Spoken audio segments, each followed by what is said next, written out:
کے اندر یعنی میرے گھر کے اندر یہ وہ شیلز ہیں جو گھر کے باہر ہیں، اس کا ہمیں کوئی اندازہ نہیں. وہ ساری سڑک کے اوپر ساری رات صبح تک، اور ابھی جب میں آپ سے بات کر رہا ہوں پھر شیلنگ ہو رہی ہے، پھر ایک اور حملہ ہو گیا. تو میں اپنی قوم کے سامنے ایک سوال رکھنا چاہتا ہوں کہ یہ کون سا میں نے اتنا بڑا جرم کیا تھا کہ میرے گھر کے اوپر حملہ، کبھی کسی پولیٹیکل لیڈر کے گھر کے اوپر اس طرح شیلنگ نہیں ہوئی.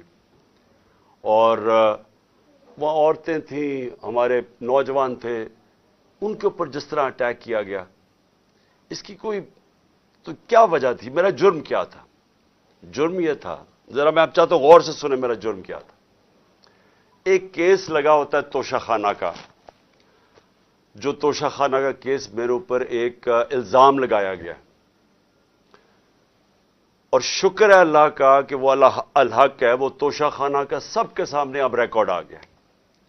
میں چیلنج کرتا ہوں کہ جب یہ کیس سنا جائے گا، اگر کسی نے ساری چیزیں جائز طریقے سے، یعنی جائز طریقے سے، توشہ خانہ کا مطلب ہوتا ہے کہ جو آپ پریزنٹ آپ کو جب گفٹس ملتی ہیں تو ان میں سے جو آپ رکھنا چاہتے ہیں ایک قیمت ادا کر کے لے لیتے ہیں، وہ آپ کی پراپرٹی بن جاتی ہے. یہ توشہ خانہ ہے، اور یہ 70 سال سے یہی ہے. اور یہ جو کہتے ہیں کہ وہ اچھا جی وہ آپ کو کوئی بڑا تحفہ ملا تھا، اسٹیٹ گفٹ، جو آپ چیز خریدتے نہیں ہیں توشہ خانہ کی، وہ آکشن ہو جاتی ہیں، وہ کوئی عجائب گھر میں نہیں رکھی جاتی. تو میرے اوپر پورا انہوں نے میڈیا ٹرائل چلوایا، اسی کے اوپر کیس کر دیے، اور اب اللہ کا کرم ہے کہ ان ساری چیزیں ان کی سامنے آ گئی ہیں. اور ابھی آپ کو پتہ چلے گا جب وہ دیکھیں گے کہ انہوں نے چوری کی ہے توشہ خانہ سے، اور انشاءاللہ وہ سامنے آ جائے گا. اب توشہ خانہ کا کیس لگا F8 کی کچہری میں. F8 کی کچہری میں 2 دفعہ بم دھماکے ہو چکے ہیں. وہ اس کو آپ کی جو سیکیورٹی ہے وہ پروٹیکٹ ہی نہیں کر سکتی. وہ جگہ ایسی ہے کہ وہاں وکیل بھی شہید ہوئے، وہاں ججز بھی شہید ہوئے، ادھر ہی جب 2 دفعہ دہشت گردی ہوئی. تو جب وہاں اس کو پروٹیکٹ کر ہی نہیں سکتے، اور خود انٹیریئر منسٹر کہہ رہا ہے کہ میری جان خطرے میں ہے، انٹیریئر منسٹری کہہ رہی ہے کہ میری جان کو خطرہ ہے. ایک میرے اوپر حملہ ہو چکا ہے. مجھے پتا ہے کہ جو لوگ آج بیٹھے ہوئے ہیں یہ اقتدار میں، جو شہباز شریف اور رانا ثناء اللہ، یہی انہوں نے ہی پہلا میرے اوپر کیا تھا، اور ایک اور ایجنسیز کے آدمی نے. اب وہی پاور میں بیٹھے ہیں، خطرہ ان سے ہے. تو میں ایک چیز مانگی کہ مجھے سیکیورٹی دیں ادھر جانے کے لیے، اور اگر سیکیورٹی نہیں دے سکتے تو میرا ادھر کر دیں کیس جدھر مجھے سیکیورٹی ملتی ہے.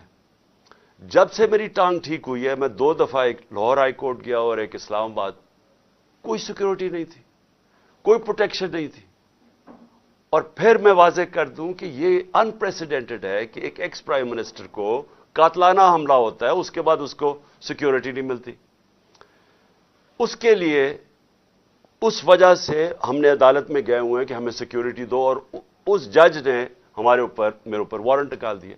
اب یہ وارنٹ کیا ہے؟ جس کے لیے پولیس آئی ہوئی تھی. میں یہ ذرا سارا آپ کو سمجھانا چاہتا ہوں کہ یہ جو ساری ابھی بھی شیلنگ ہو رہی ہے، یہ پولیس کا اور کوئی کام نہیں ہے، پوری فوج کی فوج آئی ہوئی ہے، رینجرز آئے ہوئے ہیں کہ اس طرح کوئی دہشت گرد یا زمان پاک میں بیٹھا ہوا ہے. وارنٹ صرف یہ تھے کہ آپ کو پولیس عدالت میں پیش کرے، یہ ہے وارنٹ. جس عدالت میں اس لیے نہیں جا سکا کیونکہ سیکیورٹی کا ایشو تھا، عدالت نے پیش کرنا، یہ پولیس نے وہاں پیش کرنا تھا. رات کو جو پریزیڈنٹ ہیں لاہور ہائی کورٹ کے بار کے، اشتیاق خان، انہوں نے شورٹی دے دی. ان کو میں نے آتھرائز کر دیا، انہوں نے شورٹی دی کہ وہ جو میرا اپیرنس ہے ہائی کورٹ میں وہ گارنٹی کرتے ہیں. 18 کو انہوں نے شورٹی دے دی میں ہائی کورٹ میں پریزنٹ ہوں گا. تو جب انہوں نے شورٹی دے دی تو وہ پولیس آفیسر جو مجھے اریسٹ کرنے آیا تھا اس کو شورٹی مل جاتی، وہ کیس اس کو انتظار کرنا چاہیے. تو میں نے فیصلہ کر لیا کہ میں عدالت جا رہا ہوں، اس لیے تو وہ آیا تھا مجھے اریسٹ کرنے. اور یہ قانون ہے، یہ جو کوڈ آف کرمنل CCP جسے کہتے ہیں کہ کوڈ فار کرمنل CRPC، جو کوڈ ہوتی ہے جو جس کے تحت یہ قانون بنا ہوا ہے، اس کا سیکشن 75 کہتا ہے کہ یہ اگر کر دیں تو پولیس آپ کو اریسٹ نہیں کرتی. تو وہ رات لے لے کے پھر رہا اشتہا خان یہ اب شیورٹی, اور پولیس والا ہی نہیں مل رہا. وہ کیوں نہیں مل رہا؟ کیونکہ انہوں نے فیصلہ کیا ہوا تھا میرے اوپر یہ اٹیک کرنے کا. اب یہ میں آپ کو دکھا رہا ہوں کہ یہ صرف شیلز نہیں ہیں, یہ گولیاں آپ کے سامنے ہیں. یہ گولیاں چلائی انہوں نے یہاں. یہ گولیاں چلانے والے ایک آدمی کو عدالت میں پیش کرنے کے لیے نہیں آتے. ان کے عزائم, یہ جو اوپر سارے بیٹھے ہوئے ہیں جنہوں نے پہلے ہی مجھے قتل کرنے کی کوشش کی تھی, ان کے عزائم یہ نہیں تھے کہ عمران خان نے یہ عدالت میں, کہ وہ کہہ رہا ہے کہ میں پہنچوں گا, اس کے باوجود یہ حملہ کر رہا ہے اور ابھی تک حملہ ہو رہا ہے. ان کا مقصد کچھ اور ہے. لندن کے اندر پلان بنا, وعدے کیے گئے نواز شریف سے. وعدہ یہ کیا گیا کہ اگر ہمیں بیک کریں گے تو میں آپ کو یہ کر کے دوں گا, جس میں عمران خان کو جیل میں ڈالوں گا, پی ٹی آئی کو ختم کروں گا, نواز شریف کو سارے کیسز ختم کروں گا. یہ پلان تھا پورا. یہ پلان بڑی دیر سے پتہ ہے, میں بتاتا جا رہا ہوں آپ سب کو. اس پلان کے تحت یہ گیم چل رہی تھی. کیوں میرے ورکرز اس طرح, جس طرح انہوں نے یہ دفاع کیا زبان پاک کی, میں تو کیا ان کو 2 دفعہ کہا, میں نے کہا دیکھو یہ میں کوئی انتشار نہیں چاہتا, میں چاہتا ہوں میں چلا جاتا ہوں, بیگ میرا پیک تھا. لیکن سارے کارکنوں کا کیا مسئلہ تھا؟ ان کو پتا تھا کہ جب سے ہماری حکومت گئی ہے ہمارے لوگوں کو تشدد کیا گیا جیل میں. کسٹوڈیل ٹارچر کہتے ہیں اس کو. جیل کے اندر تشدد کیا گیا. اعظم سواتی, شہباز گل, ہمیں پتہ ہے ارشد شریف سے کیا ہوا, ہمیں پتہ ہے سوشل میڈیا کے لڑکوں سے کیا ہوا, اور ہمیں پتہ ہے کہ وہ درویش, وہ جو اسپیشل انسان تھا جس کے پاس پیار کے علاوہ کچھ تھا ہی نہیں, ذل شاہ سے کس طرح انہوں نے اٹھایا اور اسے تشدد کر کے قتل کر کے سڑک پہ پھینک گئے. تو وہ سارے فکر کر رہے تھے کہ دیکھیں اگر انہوں نے یہ آپ سے لے گئے ایک دفعہ آپ کو, تو یہ آپ سے بھی یہ کریں گے. اس لیے انہوں نے رات سے وہ مقابلہ کر رہے ہیں ان کا, صرف اس وجہ سے. سو میں آج یہ پوچھنا چاہتا ہوں, میں وہ جو اپنے آپ کو نیوٹرل کہتے ہیں ان سے پوچھنا چاہتا ہوں کہ مجھے یہ بتائیں کہ رینجرز کو بھیجنے کا کیا کام تھا؟ میرے دیوار کے اوپر رینجرز چڑھ رہے تھے, اندر آنے لگے تھے. یہ میں کون سا جرم کیا کہ رینجرز کو یہاں اٹیک کروایا میرے اوپر؟ اور جب رینجرز اور ہمارے لوگوں کا آمنا سامنا ہوگا تو کیا کوئی قوم سمجھے گی کہ ہماری اسٹیبلشمنٹ نیوٹرل ہے؟ اور کیا یہ کرنا چاہیے کہ رینجرز یعنی فوج کو اور عوام کا آمنا سامنا کروانا چاہیے؟ جب ٹی ایل پی آ رہی تھی اسلام آباد کی طرف تو مجھے تب آرمی چیف نے کہا تھا کہ ہم بالکل فوج کو سیولینز کے سامنے نہیں لے کے آئیں گے. تو اب کیوں آ رہی ہے؟ کیا وجہ ہے؟ کون سا جرم ہے؟ کیا جرم کیا میں نے؟ اور کیا وجہ ہے کہ اس طرح کی بے دردی سے, جس طرح کا ابھی تک سب کو یہ جو شیلز مارے گئے ہیں, گولیاں چلائی گئی ہیں, یعنی یہ کیا جمہوریت ہے؟ کیا ہم نے کبھی ہمارے 3.5 سال میں کبھی کسی کے اوپر 3 لانگ مارچز دی, پروٹیسٹ تھے, کیا ہم نے کبھی کسی کے اوپر یہ کیا؟ تو یہ کیا وجہ ہے؟ اس کے پیچھے کیا ہے؟ ہم سب سوال پوچھ رہے ہیں, ہم سب حیران ہیں کہ اس سب کا مقصد کیا ہے؟ چاہتے کیا ہے؟ کیا یہ وہ ساری وہی ایک تسلسل ہے کہ کسی طرح تحریک انصاف کو دیوار سے لگاؤ, لیکن اس سے بھی زیادہ عمران خان کو مائنس کرو بیچ میں سے, اس لیے پکڑنے آئے تھے؟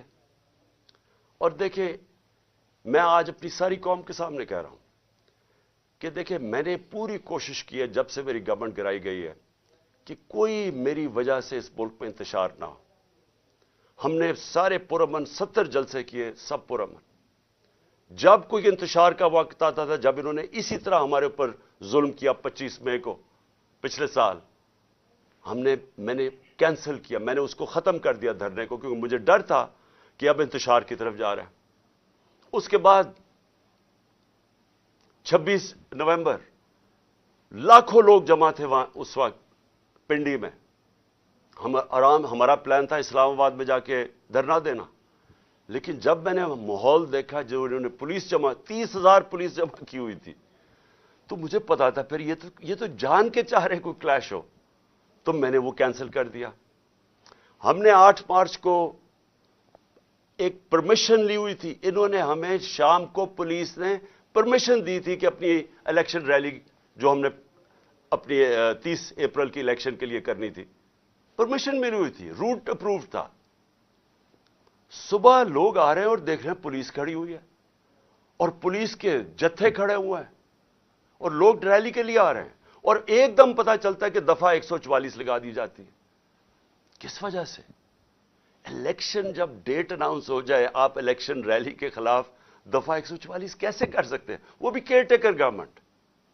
اور اس کے بعد شیلنگ شروع ہو جاتی ہے. جس طرح اب آتے ساتھ اس شیلنگ, ڈرانا, دھمکانا, مارنا, اور اس میں ذل شاہ کا جس طرح قتل کیا گیا, تو اس کے بعد جب اگلے دن ہم نے وہ کیا, پھر سے انہوں نے جب بین کیا اور ان کا خیال تھا کہ ہم پھر سے ریئیکٹ کریں گے, میں نے پھر کینسل کیا کیونکہ مجھے پتا تھا ہمارے لوگوں کو غصہ تھا جو ذل شاہ سے, سب اسے پیار کرتے تھے. تو اس لیے ہم نے کینسل کی, ہم نے پوسٹ پون کی تاکہ کوئی انتشار نہ ہو.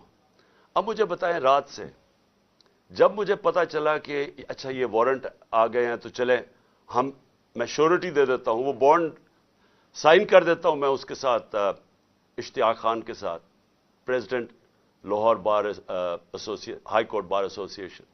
تو پھر کیا چیز رہ گئی تھی؟ کیا وجہ ہے؟ ابھی تک حملے ہو رہے ہیں. عدالت کے اندر ہمارا کیس پڑا ہے, عدالت میں ہم گئے ہوئے ہیں اسلام آباد میں اور لاہور میں, اور ابھی تک یہ شیلنگ رینجرز نے پھر اٹیک کر دیے. اور مجھے ابھی بھی نہیں سمجھ آئی کہ میرے گھر کی دیواروں سے کود کے اندر آ رہے تھے. کیا کوئی کمانڈو ایکشن کرنا تھا کہ عمران خان کو پکڑ کے لے جانا تھا؟ یہ کیا مذاق کر رہے ہیں اس ملک کے ساتھ. اور میں آخر میں افسوس سے کہنا چاہتا ہوں کہ دیکھیں, یہ ملک کو ادھر آپ لے کے جا رہے ہیں, اور جو بھی اس وقت پاور میں بیٹھے ہیں, میں آپ کو یہ بتا دوں کہ ملک کو ادھر لے کے جا رہے ہیں کہ یہ میرے ہاتھ سے بھی چیز نکل جائے گی. اب یہ جو لڑکوں نے, یہ تھوڑے سے تھے, جس طرح انہوں نے وہاں کھڑا ہو کے ٹیئر گیسنگ سب کے باوجود, اتنی بھاری پولیس کی نفری اس کے سامنے کھڑے ہوئے ہیں, صرف اس خوف سے کہ چیئرمین کو اٹھا کے لے جا کے یہ پھر جیلوں میں تشدد کریں گے. اور خوف یہ ہے کہ انہوں نے قتل کرنے کی کوشش کی تھی اور یہی اب جیل میں لے کے جا رہے ہیں. کسی کو اعتماد نہیں ہے ان مجرموں کو, یہ جرائم پیشہ لوگ ہیں, کسی کو ان کے اوپر اعتماد نہیں ہے. تو میں سوال یہ پوچھتا ہوں کہ جو اس وقت اقتدار میں بیٹھے ہیں, جو پاور میں ہیں, جو پاور کنٹرول کرتے ہیں پاکستان کی, اور وہ یہ نہیں ہے یہ جو رانا ثناء اللہ اور یہ جو شہباز شریف ہے جن کے پاس پاور ہے, کیا کوئی فکر ہے آپ کو پاکستان کی؟ کیا آپ کو فکر ہے کہ یہ ملک جا کدھر رہا ہے؟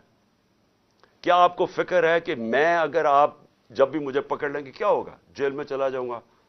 زندگی موت اللہ کے ہاتھ میں ہے, عزت ذلت اس کے ہاتھ میں ہے. کیا کر لیں گے آپ؟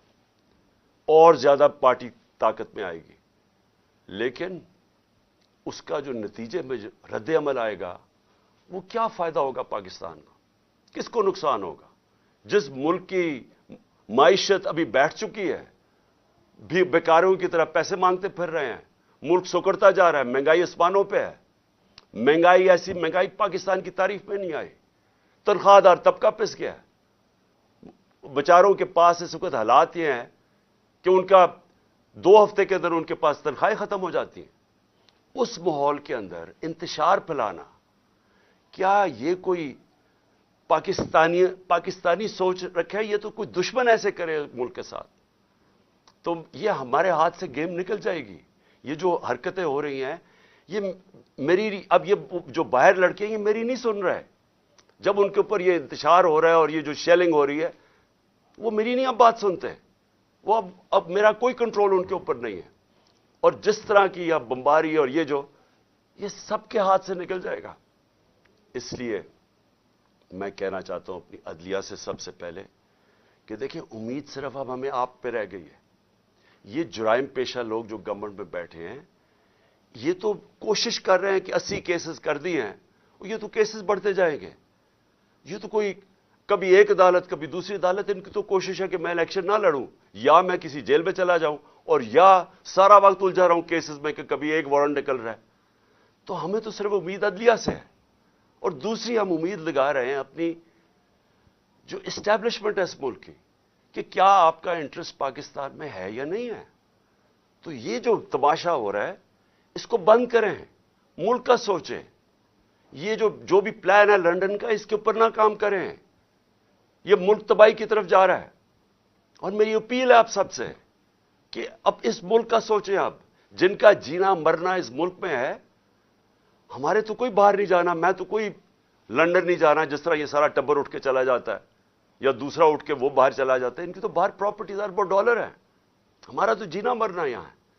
تو میرا اکیلے کو فکر نہیں کرنا چاہیے, ہر اس پاکستانی کو اس ملک کا سوچنا چاہیے جو اٹھ کے لنڈن نہیں چلا جائے گا, جس کے باہر ڈالرز نہیں پڑے ہوئے. ان سب کو سوچنا چاہیے کہ ملک جا کس طرف رہا ہے.